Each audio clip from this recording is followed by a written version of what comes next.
إن الحمد لله نحمده ونستعينه ونستغفره ونعوذ بالله من شرور أنفسنا وسيئات أعمالنا من يهدي الله فلا مضل له ومن يضلل فلا هادي له وأشهد أن لا إله إلا الله وحده لا شريك له وأشهد أن محمدا عبده ورسوله أما بعد. On va la traiter la semaine prochaine, Inch'Allah, vendredi prochain. Sachant que on va parler, vu qu'on a parlé jusqu'à présent, en ce qui concernait bien entendu la tombe, en ce qui concernait Adab al-Qabr, on a parlé durant plusieurs cours, ce qui concernait le châtiment de la tombe. On a concerné donc tout ce qui va arriver à la personne une fois qu'elle va mourir. Donc une question que le Cheikh bien sûr ici n'a pas développée dans son livre, mais que l'on va développer et qui est importante. Et cette question-là, elle est connue chez les gens de science, et elle se nomme هل ينتفع الميت بسعي الحي أو الانتفاع الميت بالسعي الحي. Qu'est-ce que veut dire cela? Et c'est une question qui est importante et qui nous concerne tous. Tout simplement parce que la personne elle a des proches. La personne elle a des proches qui sont peut-être mortes ou des proches qui vont mourir. Qu'est-ce qu'il peut faire cette personne par rapport à ces gens qu'il a aimés dans cette dunya et qui ont été proches de lui? Qu'est-ce qu'il peut faire dans cette dunya pour que ça leur soit profitable alors qu'eux ils sont dans leur tombe et qu'ils sont morts? Qu'est-ce qui leur est profitable?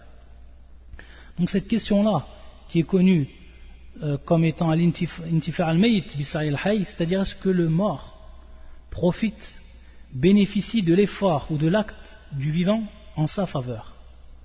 Donc si on l'a posé comme question, comme à l'habitude du cheikh dans son livre, et qu'on dit est-ce que le mort profite ou bénéficie de l'effort ou de l'acte du vivant en sa faveur, c'est-à-dire en la faveur bien sûr du mort ou non? Il faut savoir que par rapport à cela il y a trois avis des gens de science.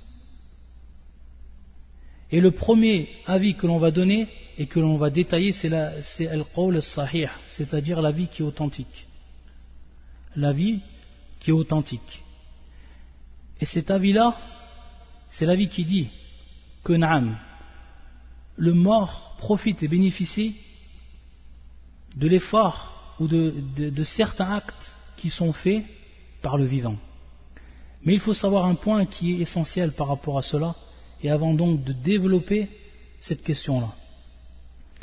C'est qu'on sait, et ça c'est une règle qu'on a déjà vue tout au début de l'explication du livre A'lam Sunnah, lorsqu'on a parlé de Al-Ibada, lorsqu'on a parlé de l'adoration. On a vu que pour ce qui concernait l'adoration, il y avait un terme qui était employé par les savants et qui est important, très important à savoir et à connaître et à comprendre. Pourquoi? Parce que si la personne comprend ce terme-là, elle va comprendre beaucoup de choses pour ce qui est donc de l'avis des savants en ce qui concerne beaucoup de questions relatives justement à l'adoration, al-ibada. On dit que al-ibadatu tawqifiyya. Qu'est-ce que veut dire ce terme-là? Qu'est-ce que veut dire ce terme-là qu'on a déjà expliqué? Taïb. Et cette question-là, je la pose aux frères et aux sœurs. Qu'est-ce que veut dire ce terme? Qu'est-ce que veut dire ce terme en arabe qu'on a déjà expliqué durant les cours? Taïb, c'est tout simplement que al-ibadatu tatawaqqaf ala an-nusus ash-shar'iyya ath-thabita. Qu'est-ce que ça veut dire? Ça veut dire tout simplement que l'adoration ne peut être attestée et donc elle s'arrête, elle se limite à quoi? Au texte religieux. Au texte religieux authentique. Le texte religieux, il est de deux. Soit un verset du Coran, donc par rapport à l'authenticité, bien entendu, aucun problème.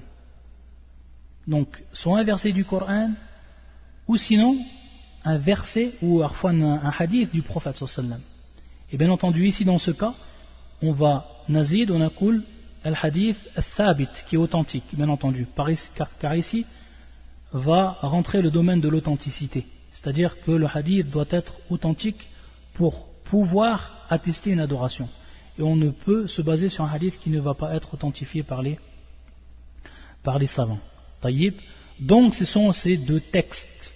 Ce sont les textes. Ça, ce sont les textes. An-Nusus. Lorsqu'on parle de Nusus, ça, ce sont en fait les textes. An-Nusus. An-Nusus, ce sont ces deux choses uniquement. An-Nusus. Lorsqu'on parle de Nusus, An-Nas, on parle soit du texte coranique ou soit on parle de la sunna du prophète. Sallallahu alayhi wa sallam. Taïb. Donc tout simplement, l'adoration ne peut être attestée, on ne peut attester une adoration que si on a une preuve, soit du Coran ou soit de la sunna. Soit du Coran ou soit de la sunna pour ce qui est donc de l'adoration. Taïb. Pour ce qui est de l'adoration. Tout simplement, c'est ce que veut dire ce terme-là. Et ça, c'est important donc à comprendre. Ça va concerner donc toute l'adoration, tout le domaine de l'adoration. Dès qu'on rentre dans l'adoration, il faut savoir que cette adoration ne peut être permise que lorsqu'on va nous apporter, donc elle va s'arrêter, tatawaqaf, cette adoration va s'arrêter jusqu'à qu'on apporte une preuve du Coran, de la Sunna. Ou cette adoration se limite à tout ce qui est attesté dans les nusus, que ce soit du Coran ou que ce soit de la Sunna, tout simplement. Al-ibadatu tawqifiyya. Lorsque vous entendez ce terme, sachez alors que ça veut dire cela. Donc ça, c'est un point qu'on a cité avant de développer ce sujet qui est important, à savoir, est-ce que celui qui est mort, il peut avoir donc un profit de l'effort que va faire celui qui est vivant? Ça, c'est notre question donc de base. Et on a dit qu'il y avait 3 avis par rapport à cela, et l'avis qui était authentique, c'était l'avis suivant qu'on va maintenant développer en détail. Cet avis donc qui est authentique va se baser bien entendu sur cette règle qu'on vient de citer, c'est-à-dire al-ibadatu tawqifiyya. C'est-à-dire que ce qui est venu dans le Coran et dans la Sunna et qui vient nous attester qu'un acte qui va être fait va être profitable aux morts, alors on le fera et il sera considéré comme tel, tout simplement. C'est-à-dire qu'on va s'arrêter à ce qui est présent dans le Coran et la Sunna. C'est-à-dire que les savants, ils ont regardé dans le Coran, ils ont regardé dans la Sunna, et ils ont vu ce qui était présent et qui était donc de ce domaine. C'est-à-dire que le mort va bénéficier de certains actes, et bien sûr on n'a pas dit de tous les actes, ou on n'a pas dit de tous les efforts que va faire le vivant en sa faveur. Mais ici, bien sûr, on va dire certains efforts ou certains actes. Et ces actes-là, ce qui va nous les citer, c'est le Coran et la Sunna, tout simplement. C'est comme ça qu'on comprend cette question-là. La première chose qui a été, et bien sûr ici c'est al-jumhur al-ulama, c'est-à-dire c'est la plupart des savants. C'est la plupart des savants qui disent, on va dire cette parole de façon générale. Et il faut savoir que le fait que le mort bénéficie de l'effort ou de certains actes du vivant en sa faveur, c'est quelque chose où Cheikh al-Islam ibn Taymiyyah a dit mimma ulima min ad-din bid-darura, ce qui est inévitablement connu dans la religion. C'est-à-dire que personne ne peut c'est-à-dire personne ne peut être ignorant de cela. C'est-à-dire quelque chose qui est connu min ad-din bid-darura, ce qui est inévitablement connu dans la religion. Et la première chose, et on va en citer, il va tout simplement avoir dans le domaine donc, et ici on est bien entendu dans l'adoration, on va en citer 5. Et c'est ces 5 qui ont été donc présents dans la sunna du prophète ou dans un verset du Coran. Il y en a 5, pas 6 ou pas plus, il y en a exactement 5, et c'est ceux qu'on va citer. Et donc lorsqu'on dit 5, c'est pour que vous puissiez ensuite les enregistrer. Taïb. Dans un premier temps, ad-du'a, c'est-à-dire l'invocation. L'invocation, lorsque la personne qui est vivante et qui invoque Allah Azza wa Jal en faveur d'un mort, cela est permis. La preuve de cela, il y a plusieurs versets du Coran. Et également, il y a la sunna du prophète sallallahu alayhi wa sallam. Parmi les versets du Coran, il y a ce verset, si on peut l'écrire, qui est le verset fi surat Muhammad, qui est le verset 19. Wastaghfir li dhanbik wa lil mu'minin wal mu'minat. Wastaghfir li dhanbik wa lil mu'minin wal mu'minat, c'est-à-dire demande pardon pour ton péché, et pour les croyants et pour les croyantes. Bien entendu ici le terme lil mu'minin wal mu'minat a'am yashmal al-ahya wal amwat, c'est-à-dire que non seulement ce terme qui est général et qui est donc les croyants et les croyantes, walil mu'minin wal mu'minat, c'est un terme, ce sont deux termes qui sont généraux. Donc les croyants et les croyantes, ils rentrent dedans ceux qui sont vivants et ceux qui sont morts. Et le verset il est clair, wastaghfir, donc al-istighfar qui est talab al-maghfirah min Allah, c'est-à-dire demander à Allah Azza wa Jalla le pardon, c'est bien entendu une invocation. C'est bien entendu une invocation. Donc cette invocation ici, istaghfir li dhanbik, c'est-à-dire demande pardon pour tes péchés et pour ceux des croyants. Walil mu'minin, et pour les croyants et pour les croyantes. Donc ici le demande de pardon, elle est non seulement, Allah Azza wa Jalla demande donc ici à son prophète qu'il demande pardon pour lui-même et qu'il demande également pardon pour les croyants et pour les croyantes. Taïb. Et donc les croyants et les croyantes, il y a les vivants parmi eux et ceux qui sont morts. Donc ici c'est une preuve du Coran pour ce qui est de l'invocation. Pour ce qui est de l'invocation. Également, ce qu'on retrouve dans le Coran, il y a plusieurs versets. La parole de Nuh, Qawlu Nuh, lorsqu'il dit Rabbi ighfirli wa li waliday wa liman dakhala bayti mu'minan wa lil mu'minin wal mu'minat. C'est-à-dire, ça c'est Surat Nuh, et qui est le verset 28. C'est-à-dire, Seigneur, Rabbi, ô mon Seigneur, pardonne-moi et pardonne à mes parents. Wa li waliday, et pardonne à mes parents. Wa liman dakhala bayti mu'minan wa lil mu'minin wal mu'minat. Et également donc ici pour les croyants et pour les croyantes. Donc on voit ici que la demande de pardon se fait également pour les parents ici et également pour celui qui rentre dans ma maison étant croyant. Et également donc ici pour les croyants et pour les croyantes. Et ici nafs wajh al-istidlal, le même aspect argumentatif, c'est général donc pour tous les croyants et les croyantes, ceux qui sont morts parmi eux et ceux qui sont vivants. Pour ce qui est de la sunna, alors il y a ici beaucoup de preuves de la sunna. Et il suffit tout simplement de revenir à Salat al-Janaza. Al-Janaza, ou tout ce qui est en relation avec al-Janaza, c'est-à-dire les funérailles. Lorsqu'on revient à la sunna du prophète sallallahu alayhi wa sallam, autour de ce qui est en relation avec al-Janaza, avec les funérailles, on va tout simplement s'apercevoir que c'est rempli d'invocations pour la personne qui vient d'être morte. Et qui c'est qui fait les invocations? C'est le vivant. Qui c'est qui fait les invocations? C'est les vivants. Jusqu'à que Cheikh l'Islam Ibn Taymiyyah a dit Man ankara mashru'iyatahu faqad kafar. Celui qui nie son aspect législatif, et bien sûr il parle ici plus précisément Man ankara mashru'iyataha faqad kafara, c'est-à-dire il parle de Salat al-Janaza. Il parle Cheikh l'Islam Ibn Taymiyyah de Salat al-Janaza, c'est-à-dire de la prière que l'on fait sur le mort. Et cette prière-là, Salatul Janaza, kullu wa du'a lil mayt. Si maintenant on revient au texte du prophète sallallahu alayhi wa sallam, les paroles du prophète sallallahu alayhi wa sallam qui ont été attestées en ce qui concerne la prière du mort, et donc les invocations qui vont être dites pour le mort, alors il faut savoir que elles rentrent toutes dans le domaine des invocations. Ces paroles-là rentrent toutes dans le domaine des invocations. Donc des invocations qui sont faites pour le mort. Et donc Cheikh l'Islam Ibn Taymiyyah, il parle par rapport à Salat al-Janaza, par rapport à la prière faite sur le mort. Il dit Man ankara mashru'iyata faqad kafara, celui qui renie son aspect législatif alors qu'il devient mécréant. Faqad kafara. Et bien entendu parmi les hadiths qui sont présents également, donc ça c'est pour ce qui est de Salat al-Janaza, au moment où on prie sur le mort. Et on sait que, comme cela est connu parmi les paroles des savants, il est également non seulement possible de dire les doigts qui sont hérités du prophète sallallahu alayhi wa sallam et qui sont connus et que l'on trouve dans les différents livres d'invocation comme Hisn al-Muslim et d'autres, et également d'autres doigts qui vont être de façon peut-être plus générale, ala kulli hal. Parmi également les doigts qui sont enregistrés par rapport à celui qui est mort, c'est au moment où bien entendu la personne est enterrée, au moment où la personne est finie d'enterrer.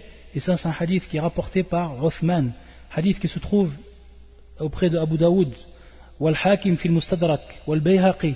L'imam al-Nawawi a dit que sa chaîne de transmission, Isnadou Jayyid, est bonne, et Cheikh al-Albani l'a authentifié.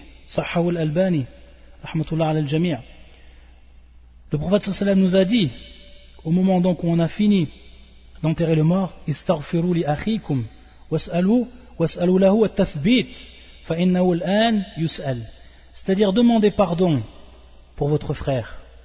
Istaghfiru li akhikum. Donc vous êtes vivant en ce moment et votre frère vient de mourir et il est dans la tombe. Donc bien entendu ici, pour bien se rappeler de ce qu'on est en train de parler et quel est l'aspect argumentatif des preuves qu'on rapporte également. Was'alu lahu at-tathbit, c'est-à-dire demander pour lui l'affermissement. Fa innahu al-an yus'al, c'est-à-dire à ce moment-là, on va lui poser les questions, on va le questionner. Et on sait bien sûr les questions qui vont être posées par les anges lorsque la personne est enterrée. Wallah al-musta'an, comme on l'a vu cela en détail dans les chapitres concernant al-qabr, la tombe. Ça donc, c'est une invocation et ça vient nous prouver donc, d'après les versets du Coran, de la Sunna, qu'il est permis d'invoquer pour le mort. Donc ça fait partie des actes et des efforts que va faire le vivant et dont va en profiter le mort. Donc ça c'est le premier qu'on en cite et qui sont donc les invocations. Ensuite le deuxième, as-sadaqa, ce qu'on appelle as-sadaqa. As-sadaqa qui est donc l'aumône. Et quelles sont les preuves par rapport à cela? Donc on a toujours dit que dans ce domaine-là et dans la question qu'on est en train de poser, on revient à des preuves. Il nous faut des preuves. On ne peut attester quelque chose sans preuve, que ce soit du Coran ou de la Sunna. As-sadaqa, qui est donc le fait de donner de l'argent, le fait de faire l'aumône, on a un hadith qui est muttafaqun alayh, rapporté par l'imam al-Bukhari et l'imam Muslim, et qui est un hadith de Aïcha radiyallahu ta'ala anha, anna rajulan qala li nabi sallallahu alayhi wa sallam inna ummi iftulitat نفسها وأظنها لو تكلمت تصدقت فهل لها أجر إن تصدقت عنها قال عليه الصلاة والسلام نعم. Une personne est venue voir le prophète sallallahu alayhi wa sallam, comme nous le rapporte Aïcha, et il lui a dit inna ummi iftulitat, et dans une autre version iftalatat nafsuha. Qu'est-ce que veut dire ce terme ou ce verbe iftalatat? Ça veut dire tout simplement matat bartatan, fuj'atan, c'est-à-dire qu'elle est morte soudainement. Ma mère est morte soudainement. وأظنها لو تكلمت تصدقت فهل لها أجر إن تصدقت عنها. Et je crois que si elle aurait parlé, elle aurait tout simplement fait une aumône, c'est-à-dire demandé que l'on fasse une aumône pour elle. فهل لها أجر إن تصدقت عنها. Est-ce que là une récompense si je fais une sadaqa, si je fais une aumône pour elle? Qu'est-ce qu'il a répondu le prophète sallallahu alayhi wa sallam? Na'am. Il a répondu le prophète sallallahu alayhi wa sallam dans ce hadith qui est rapporté par l'imam Bukhari et l'imam Muslim, il a dit na'am, il a dit oui. Donc c'est une preuve irréfutable que la personne qui fait une sadaqa en faveur du mort, cette sadaqa, incha'Allah ta'ala, va être en faveur et va donc être profitable et bénéfique pour le mort. Et bien sûr, la question qui se pose, c'est comment on fait? C'est tout simplement bin niyya. C'est tout simplement ainsi, bien entendu, avec l'intention de faire la sadaqa pour ce mort. Donc la preuve de cela, c'est ce hadith qui nous est rapporté par Aïcha, hadith authentique. Et l'imam al-Nawawi, il nous rapporte cette parole lorsqu'il commente ce hadith, anna sadaqa tanfa'u al-mayyit wa huwa kadhalik bi ijma' al-ulama. C'est-à-dire que la sadaqa est profitable pour le mort. C'est-à-dire avec un consensus des savants. C'est ce que rapporte l'imam al-Nawawi par rapport à ce hadith. Donc ça c'est le deuxième, et ce qui concerne la sadaqa. Le troisième, as-sawm al-wajib. Et là, on va détailler un peu plus pour ce qui est du jeûne. As-sawm al-wajib. Et qu'est-ce qu'on veut dire par le as-sawm al-wajib? C'est-à-dire le jeûne obligatoire. As-sawm al-wajib, le jeûne obligatoire. Qu'est-ce qu'on veut dire par cela? Pour sortir de l'irtilaf, c'est-à-dire pour sortir en fait une grande divergence qu'il y a entre les savants et pour ce qui concerne du jeûne du mois du Ramadan, sachant qu'il y a une très grande divergence parmi les savants pour ce qui concerne le jeûne du mois du Ramadan. Est-ce qu'on peut jeûner pour une personne qui n'aurait pas jeûné le mois du Ramadan, qui serait morte? Est-ce qu'on peut jeûner à sa place? Ici, irtilaf tawil ben al-ilm. Ala kulli hal. Pour sortir de cet irtilaf, et pour ceux qui ont dit que c'était, par rapport à ceux qui ont dit que c'était permis et qui vont en fait se baser sur le hadith qu'on va citer et qui vont se baser bien entendu en prenant ce hadith d'un aspect général. Ala kulli hal, sachant que ce qui nous concerne ici dans cette question, lorsqu'on dit as-sawm al-wajib, c'est un nadhar ou al-kaffara, c'est-à-dire le jeûne que la personne donc qui est morte a voulu faire comme vœu, c'est-à-dire elle a fait le vœu de faire un jeûne. Et bien sûr, lorsqu'elle fait le vœu de faire un jeûne, ça devient obligatoire. Ça rentre fil al-sawm al-wajib, le jeûne qui est obligatoire. Et le deuxième catégorie de ce jeûne, c'est al-kaffara, c'est-à-dire fil al-sawm al-wajib, c'est lorsqu'une personne doit jeûner pour expier, ce qu'on appelle al-kaffara, l'expiation. Donc le jeûne ici va être obligatoire lors d'une expiation ou lors d'un vœu. Ça c'est les deux jeûnes. Taïb. Et pour ce qui est du mois du Ramadan, comme on l'a dit, il y a un grand irtilaf ala kulli hal.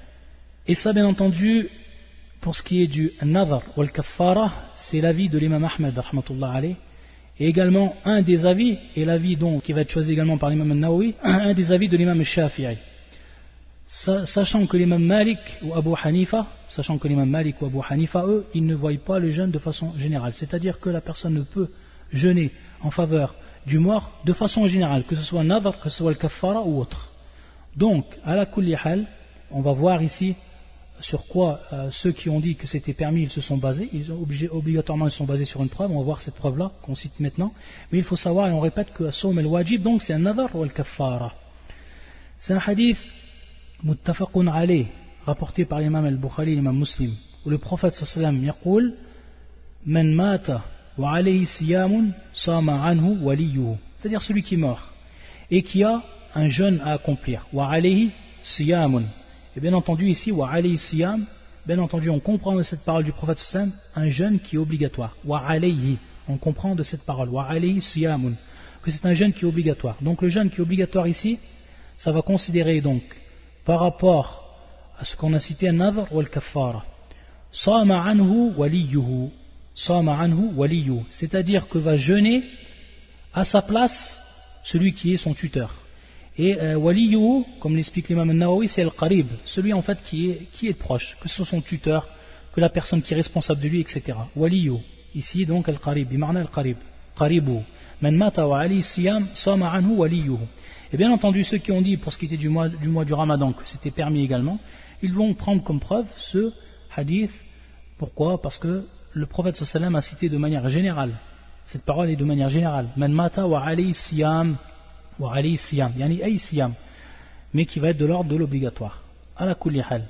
La personne donc qui meurt et qui devait jeûner, cette personne-là, celui qui est proche de lui, il jeûne à sa place. Et bien entendu, il va donc profiter de ce jeûne. Celui qui est mort, il va profiter de ce jeûne. Pourquoi? Parce qu'il devait le faire. Et donc il va recevoir, Inch'Allah ou Ta'ala, bi'idhnillah, il va recevoir le hajar lorsque la personne, c'est-à-dire celui qui est proche de lui, waliyou, va jeûner à sa place. Taïb. Donc ça, c'est une preuve. Et bien entendu, ici, c'est as-sawm al-wajib. Donc on est en train de parler du jeûne qui est obligatoire. Et bien entendu, il ne rentre pas dans cela, et on n'a pas de preuve pour cela, pour ce qui est du jeûne tatawwa, c'est-à-dire du jeûne qui n'est pas obligatoire mais qui est surrogatoire. Donc ça c'est une précision qu'il faut donner pour bien comprendre al-masala. Pourquoi? Parce qu'il n'y a pas de preuve. Et on a dit ici en début de cours que ça s'arrêtait aux preuves. Également on a une autre preuve par rapport à ce qui est cité et ce qui est rapporté par l'imam Muslim dans son authentique. Ja'at imratun ila rasulillah, c'est-à-dire une femme est venue voir le prophète sallallahu alayhi wa sallam. فقالت يا رسول الله إني أمي ماتت وعلي صوم شهر أو شهرين أفأصوم عنها فقال صومي عنها. Une femme est venue voir le prophète sallallahu alayhi wa sallam. Elle a dit: ô prophète, ô envoyé d'Allah, ma mère est morte et elle devait jeûner 1 mois ou 2 mois. Est-ce que je jeûne à sa place? أفأصوم عنها فقال صومي عنها. Le prophète alayhi salatu wassalam a répondu: jeûne à sa place. Donc également ça c'est une preuve qui est claire pour ce qui est du siyam. Mais ici, comme on voit dans cette version, wa alayha sawm. Donc également ici on comprend que c'est un jeûne qui était obligatoire et qu'elle devait faire et qu'elle n'a pas fait à cause de la mort. Wallahu al-musta'an. Ensuite, Le quatrième point et l'avant-dernier point, c'est al-hajj. C'est al-hajj, le pèlerinage. C'est le pèlerinage. Et la preuve qui est prise, c'est celle qui est rapportée, donc elle est prise de la sunna, et c'est un hadith qui nous est rapporté par l'imam al-Bukhari, rahmatullah alayh. Une femme est venue voir le prophète sallam. Et dans une autre version, c'est un homme qui est venu voir le prophète sallam et qui a demandé par rapport à sa sœur.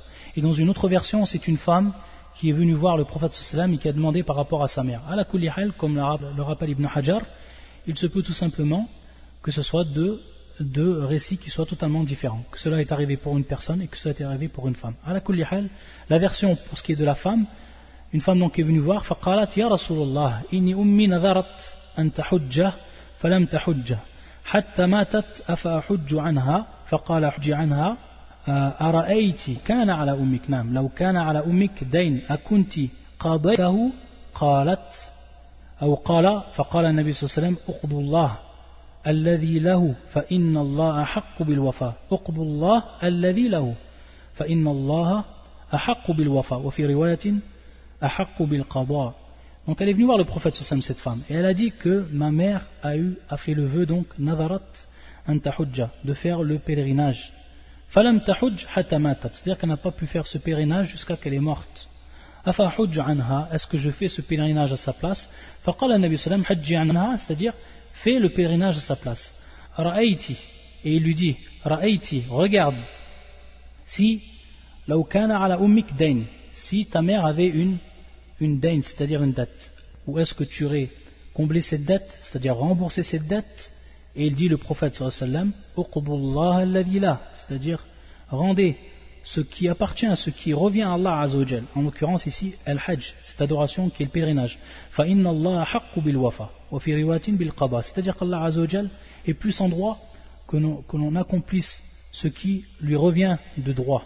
Bil wafa, et dans une autre version bil qada, c'est-à-dire donc de rattraper ce qui rentre dans le droit d'Allah, de rattraper ce qui rentre dans le droit d'Allah. Tout simplement parce que si sa mère avait eu une dette, donc ça c'est dans le droit des créatures, cette femme ou cette fille l'aurait remboursé pour sa mère. Donc de même pour ce qui est d'Allah Azzawajal, un droit qui est envers Allah Azzawajal, ici le prophète sallallahu alayhi wa sallam fait prendre conscience qu'on doit rattraper ce droit, le droit qui est pour Allah Azzawajal, ici en l'occurrence donc pour ce qui est de sa mère envers Allah.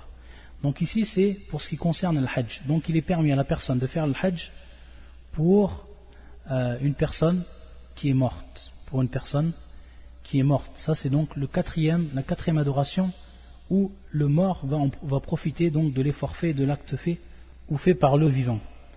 Ensuite, et ce qui est le dernier, al-udhiyya, c'est bien sûr وَذَلِكَ إِذَا كَانَتْ تَبَرُّعًا, bien entendu. Al-udhiyya, c'est-à-dire le fait d'égorger bien entendu un mouton. C'est-à-dire le fait d'égorger un mouton ou autre, bien entendu. C'est ce qu'on appelle al-udhiyya. Pourquoi? Parce que le prophète sallallahu alayhi wa sallam, et la preuve qui nous est donnée, c'est un hadith qui est hasan. Hadith qui est considéré comme hasan. C'est-à-dire que ce hadith, il a plusieurs versions et plusieurs chaînes de transmission. Et bien majmou' al-turuq, c'est-à-dire avec l'ensemble de ces chaînes de transmission, yartaqil al-hasan, c'est-à-dire qu'il est considéré comme hasan. C'est un hadith où le prophète sallallahu alayhi wa sallam est venu avec 2 béliers, bikabshayn. Et lorsqu'il a égorgé l'un d'eux, il a dit Allahumma hadha an Muhammad wa ali Muhammad. Allahumma hadha an Muhammad wa ali Muhammad. Ceci est de la part donc de Muhammad et de la famille de Muhammad. Wa ali Muhammad. Ceci est de la part de Muhammad et de la famille de Muhammad. Il a dit cela au moment où il a égorgé le premier bélier, al-kabsh. وقال عند ذبح الثاني اللهم هذا عن أمة محمد جميعا. Lorsqu'il a égorgé le deuxième, il a dit Allahumma, ô mon Seigneur, ceci est de la part de la communauté de Muhammad en entier, jami'an. Allahumma hadha an ummati Muhammad jami'an. Et dans une autre version, amman lam yudahi min ummati Muhammad, c'est-à-dire celui qui n'a pas égorgé par rapport à la communauté de Muhammad. Et ça, c'est un hadith qui est hasan. Donc le prophète sallallahu alayhi wa sallam, on voit que lorsqu'il a égorgé ici, il est égorgé au nom, bien entendu, d'Allah Azza wa Jal. Il a ensuite dit Allahumma hadha an Muhammad, c'est-à-dire qu'il dit ou qu'il, de par cette parole, on comprend qu'il l'a fait de lui-même, c'est-à-dire de sa part, en Mohammed, pour ce qui est du premier, ou Ali Mohammed, et la famille de Mohammed. Et parmi la famille de Mohammed, ceux qui sont vivants et ceux qui sont morts. Et ensuite, Allahumma hadha an ummati Muhammad jami'an. C'est-à-dire, pour le deuxième, il a dit, ô mon Seigneur, ceci est de la part de la communauté de Mohammed, tous ensemble. Il y a l'ensemble de la communauté de Mohammed. Et bien sûr, parmi eux ceux qui sont vivants et parmi eux ceux qui sont morts. Ça, c'est ce qui est de la preuve. Et du cinquième point, pour ce qui est permis de faire en faveur du mort. Taïb. Ça, c'est le premier avis. Et on a vu que c'était l'avis qui était authentique. Ça, on a vu que c'était l'avis qui est authentique. Sachant que dans cette question également, il y a un deuxième avis. Et ce deuxième avis, c'était la parole de certains jurisconsultes parmi les Ahnaf ou les Hanabila, parmi les Hanafites et parmi les Hanbalites, certains d'entre eux, et d'autres qui les ont suivis dans cela. Certains jurisconsultes. Et c'est une parole qui est faible, très faible. Pourquoi? Parce qu'elle ne repose pas en fait sur une preuve. Pourquoi? Parce qu'ils sont tout simplement tawassa'u, c'est-à-dire qu'ils se sont élargis par rapport à cette question. Faqasu ala hadha a'mal ukhra, c'est-à-dire qu'ils ont fait analogie avec d'autres actes. Ils ont fait analogie aux actes qu'on a cités et ils ont donc rentré par analogie d'autres actes. Et ils ont commencé à citer qira'at al-Qur'an, c'est-à-dire lire le Coran en faveur du mort. Kadhalik al-afkar, c'est-à-dire les invocations. Mais lorsqu'on dit bien sûr ici les invocations, c'est-à-dire des invocations qui vont être bien précises. Également as-salah, hatta certains ont dit as-salah, certains ont dit la prière. Et certains également ont dit as-sawm at-tatawwa, c'est-à-dire le jeûne qui est surrogatoire. Et ça en fait c'est une parole comme on a dit qui est da'if, tout simplement parce que ça ne repose pas sur des preuves. Et le fait de s'élargir dans cela, on ne peut. Pourquoi? Parce que on a vu que al-ibadatu tawqifiyya, donc elle s'arrête aux preuves. Et ici on n'a pas de preuves par rapport à ça. On ne peut faire d'analogie dans ce domaine de l'adoration. Donc c'est pour ça que beaucoup d'actes qui sont faits en analogie avec les actes qu'on a cités, qui sont prouvés dans le Coran et de la Sunna, relèvent pour la plupart d'entre eux de la bid'ah, relèvent pour la plupart d'entre eux donc de quoi? De l'innovation dans la religion. Pourquoi? Parce que l'innovation, c'est un acte d'adoration qui ne repose pas sur une preuve. Et ici, on va faire un acte d'adoration en faveur d'un mort, alors qu'on n'a pas de preuve par rapport à cela. Et qu'on est revenu à analogie ici qui n'est pas valable. Et pour ce qui est du troisième avis, ça c'est donc le deuxième avis, et pour ce qui est du troisième avis, et ça c'est un avis qui est complètement batil, c'est-à-dire une parole qui est complètement fausse, et c'est l'avis de certains gens de l'innovation, ou ahlul kalam, c'est-à-dire les gens de la science spéculative. Ahlul kalam, ba'du ahlil al-bid'a, c'est-à-dire certains gens de l'innovation. C'est-à-dire que le mort ne profite absolument de rien du vivant, c'est-à-dire qu'ils ont tout simplement toutes les preuves qu'on a apportées dans le premier avis, ils les ont mis de côté et ils ont dit que le mort ne profite absolument rien du vivant, mutlaqan.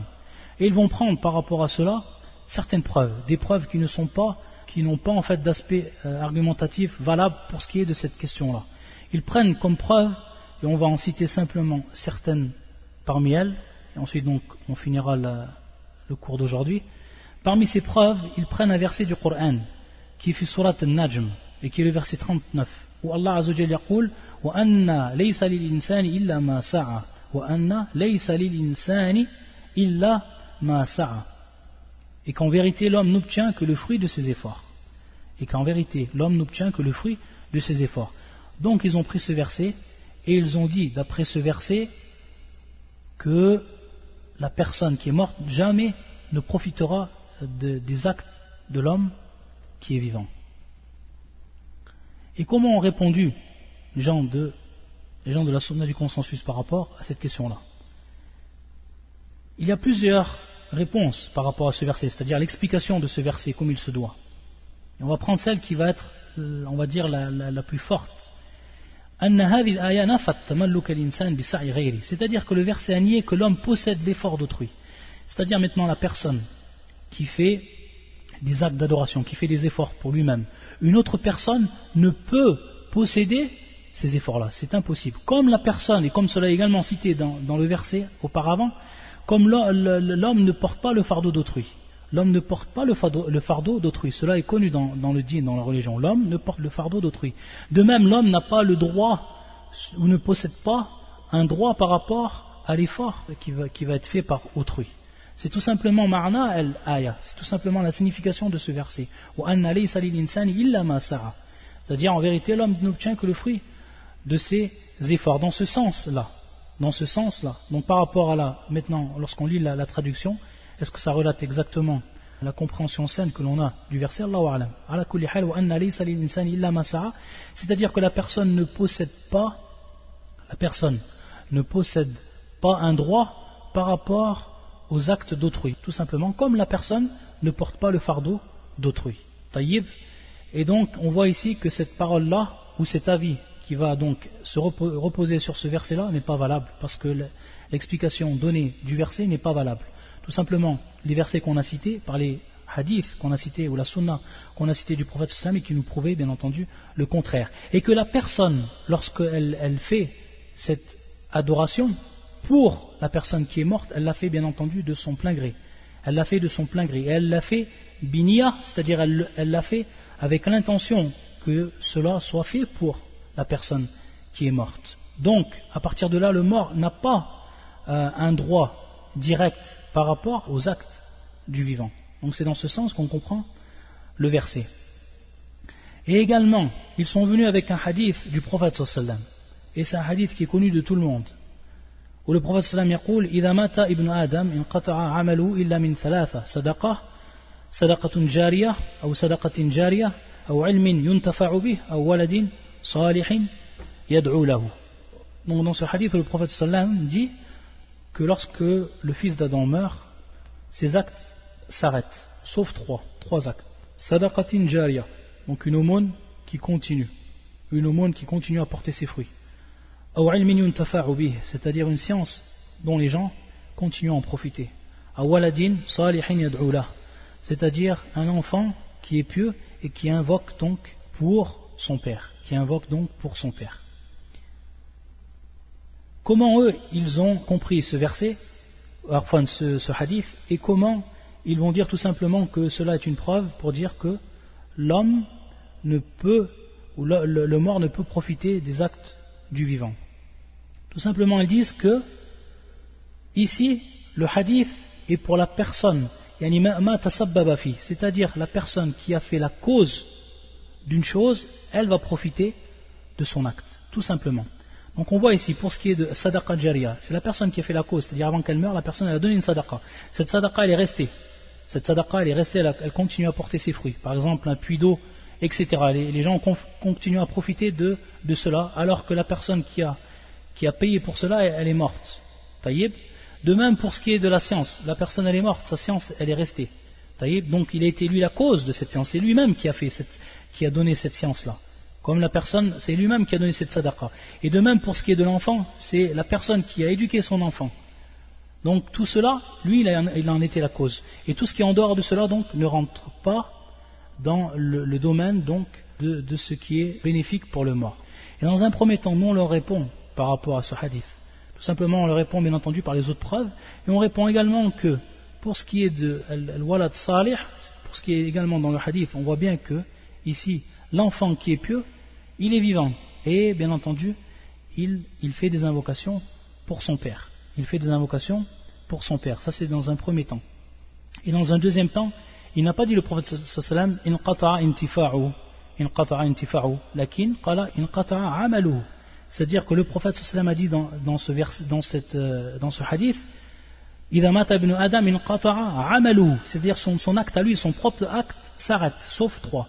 Mais il n'a pas dit inqata'a intifa'u, c'est-à-dire il n'a pas dit que les bénéfices ou ses bénéfices vont s'arrêter. Il n'a pas dit ça le prophète sallallahu alayhi wa sallam. Donc une grande différence entre le fait de comprendre cela et ce qui était dit par le prophète. Et également une preuve rationnelle et qui revient en fait à l'analogie, il dit tout simplement, si on aurait dit que le mort profite de certains actes que va faire le vivant en sa faveur, alors adayastazim, c'est-à-dire cela implique que l'on dise également que le vivant va profiter de certains actes faits par le vivant. C'est-à-dire qu'on dit par rapport à cette analogie, c'est une analogie qui est complètement fausse. Et pourquoi cela? Tout simplement parce que qiyasun fasid ma'al fariq al-azim, c'est-à-dire ici qu'il y a une grande différence entre les deux points, c'est-à-dire entre le vivant et le mort. Il y a un grand point, c'est-à-dire que le vivant, lui, il a la capacité de faire encore ce qu'Allah Azzawajal veut qu'il fasse. Khilaf al-mayyit, contrairement au mort. Le mort, lui, dans sa tombe, c'est fini, il ne peut plus rien faire, c'est terminé. Inqata'a amaluhu, comme l'a dit le prophète sallallahu alayhi wa sallam. C'est ses actes qui se sont arrêtés, tous ses actes, il ne pourra plus rien faire. Par contre, al-hayy, contraire à cela. Donc on voit bien que c'est une différence totale. Donc comment faire un qiyas, comment faire une analogie entre cela et cela, avec cette différence si grande. Et également, on a une preuve que dans un cas, al-hayy, c'est-à-dire celui qui est vivant, il peut profiter d'un acte qui est fait par celui également qui est vivant. Et c'est un hadith authentique où le prophète sallallahu alayhi wa sallam yaqul ma min muslim yad'u li akhihi bi dhahri al-ghayb illa wukkila bi malak yaqul amin wa lakal mithl. Ma min muslimin yad'u li akhihi bi dhahri al-ghayb, c'est-à-dire qu'il n'y a pas un musulman qui invoque pour son frère en son absence. Illa wukkila bi malak, sans qu'on charge un ange par rapport à lui et qui va dire yaqul amin, à chaque fois qu'il va donc invoquer pour son frère, l'ange va dire amin. C'est-à-dire et tu auras de même, c'est-à-dire tu auras de même de ce que tu as demandé pour ton frère. Donc on voit ici que celui qui est vivant, il va profiter de l'invocation ici de son frère qui lui également est vivant, et que en plus Allah Azza wa Jalla va envoyer, va charger un malek, un ange, qui va donc dire amin à chaque fois qu'il aura fait l'invocation, et qui lui dit la kalmith, c'est-à-dire que tu auras également la même chose. Voilà kalmith. Également, comme cela a été authentifié par le prophète sallam pour ce qui concerne le hajj, al-ajiz, ou l'umra kadhalik, c'est-à-dire ce qui a été authentifié par le prophète sallam qu'il est permis de faire le pèlerinage pour celui qui ne peut accomplir le pèlerinage. Par exemple, la personne qui n'a plus la capacité, qui est très très très vieux, qui n'a aucunement la capacité de faire le hajj, il est permis de faire le pèlerinage à sa place, également pour ce qui est de la umra. Donc on voit ici non seulement qu'il y a des cas où la personne profite de l'effort qui va être fait par la personne vivante, c'est-à-dire le vivant par rapport au vivant, et bien entendu, on voit également, si on revient sur l'analogie elle-même, on voit qu'il y a une différence entre les deux. Voilà pour ce qui est de cette question. Subhanakallahumma bihamdika, ashhadu an la ilaha illa anta, astaghfiruka wa atubu ilayk.